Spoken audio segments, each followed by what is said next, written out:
If A, B are symmetric matrices of same order, then AB minus BA is a skew symmetric matrix or symmetric matrix or a zero matrix or identity matrix. So ಇದು multiple choice question. ಏನು ಕೊಟ್ಟಿದ್ದಾರೆ ಅಂತಂದ್ರೆ A and B are symmetric matrices ಅಂತ ಕೊಟ್ಟಿದ್ದಾರೆ. So given that A is symmetric means A transpose will be equal to A. B ಕೂಡ symmetric ಅಂತ ಕೊಟ್ಟಿರೋದ್ರಿಂದ B transpose equal to B. So ಇದು given data. ಇಲ್ಲಿ AB minus BA ಎಂತ ಒಂದು matrix ಆಗಿರುತ್ತೆ ಅಂತ ಫೈಂಡ್ ಮಾಡಬೇಕು. ಅದಕ್ಕೆ ನಾವೇನ್ ಮಾಡೋಣ ಅಂತಂದ್ರೆ AB minus BA ನ ಒಂದು ಹೊಸ ಹೆಸರಿಂದ ಕರೆಯೋಣ. Let it be X. So X equal to AB minus BA. ಇದು ಸಿಮೆಟ್ರಿಕಾ ಸ್ಕ್ಯೂ ಸಿಮೆಟ್ರಿಕಾ ಅಂತ ಫೈಂಡ್ ಮಾಡಬೇಕು ಅಂತಂದ್ರೆ we have to take the transpose of this matrix. So let us take the transpose of this matrix. Therefore X transpose will be equal to AB minus BA whole transpose. So it is equal to ನೋಡಿ A plus B whole transpose ಅಂತ ಇದ್ರೆ we can write it as A transpose plus B transpose.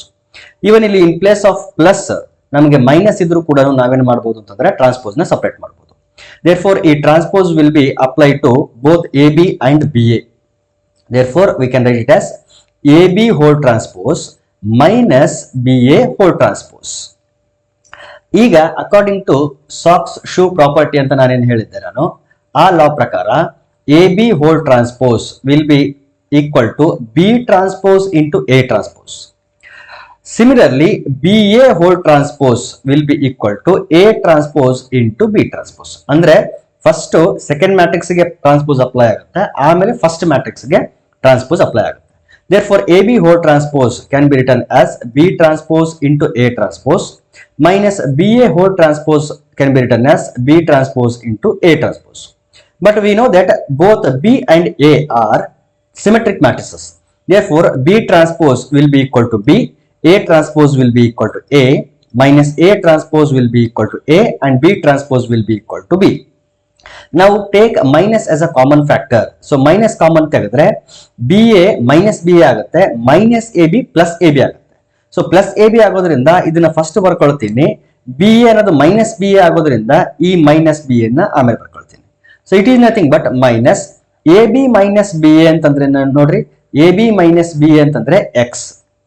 So ನೋಡಿ X transpose ಇಂದ ನಾವ್ ಎಲ್ಲಿಗೆ reach ಆದ್ವಿ ಅಂತಂದ್ರೆ minus X ಗೆ ರೀಚ್ ಆದ್ವಿ. So X transpose equal to minus X. This implies X is skew symmetric matrix. So X ಅನ್ನೋದು ಎಂತ ಮ್ಯಾಟ್ರಿಕ್ಸ್ ಅಂತಂದ್ರೆ ಸ್ಕ್ಯೂ ಸಿಮೆಟ್ರಿಕ್ ಮ್ಯಾಟ್ರಿಕ್ಸ್. ಹಾಗಾದ್ರೆ X ಅಂದ್ರೆ ಏನು? AB minus BA. Therefore AB minus BA is a skew symmetric matrix. Therefore option A is the correct option. Next question, if A equal to cos alpha minus sin alpha cos alpha and A plus A transpose is equal to I means identity matrix, then the value of alpha is.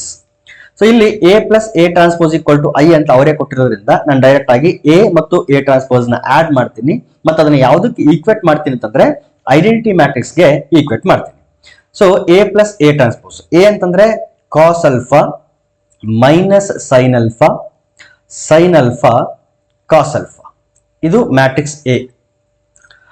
Plus A transpose ಅಂತಂದ್ರೆ ಇದರಿಂದನೇ transpose ಬರ್ಕೊಳ್ತೀನಿ. First column will be cos alpha minus sine alpha. Second column will be sin alpha cos alpha. So this should be equal to the identity matrix, that is 1 0 0 1. ಈಗ corresponding element ಗಳನ್ನ add ಮಾಡಿ ಇಲ್ಲಿ equate ಮಾಡಬೇಕು corresponding elements ಗೆ. So cos alpha plus cos alpha 2 cos alpha minus sine alpha plus sine alpha add ಆದ್ರೆ 0. Sine alpha plus into minus minus sine alpha, so sine alpha minus sine alpha ಅಂದ್ರೆ 0. Cos alpha plus cos alpha 2 cos alpha. So this matrix will be equal to identity matrix, that is 1 0 0 1. ಈಗ corresponding element ಗಳನ್ನ compare ಮಾಡಿದ್ರೆ 2 cos alpha should be equal to element 1. So ಇಲ್ಲೂ ಅಷ್ಟೇ 2 cos alpha ಯಾವುದಕ್ಕೆ equal ಆಗಬೇಕು? 1 ಗೆ equal ಆಗಬೇಕು. So this implies 2 cos alpha should be equal to 1. 2 cos alpha equal to 1 ಆಗೋದಾದ್ರೆ cos alpha equal to 1/2. ಹಾಗಾದ್ರೆ alpha equal to ಏನಂತ ಬರೀಬಹುದು? Cos inverse of 1/2 ಅಂತ ಬರೀಬಹುದು. So ಇದರ ಅರ್ಥ ಏನು ಅಂತಂದ್ರೆ for what value of alpha the cos will be equal to 1/2 ಅಂತ. So alpha ಯಾವ angle ಇದ್ರೆ ಕಾಸ್ ವ್ಯಾಲ್ಯೂ 1/2 ಬರುತ್ತೆ. we know that sin 30 and cos 60 are 1 by 2. Cos 60 1 by 2 ಆಗಬೇಕು ಅಂತಂದ್ರೆ alpha should be equal to 60 degree in terms of degree ಹೇಳೋದಾದ್ರೆ. In terms of radian ಹೇಳೋದಾದ್ರೆ 60 ನ ಏನಂತ ಬರೀತೀವಿ, ಪೈ ಬೈ 3 ಅಂತ ಬರೀತೀವಿ. Pi by 3 radian. Therefore alpha should be equal to pi by 3. Therefore option B is the correct option.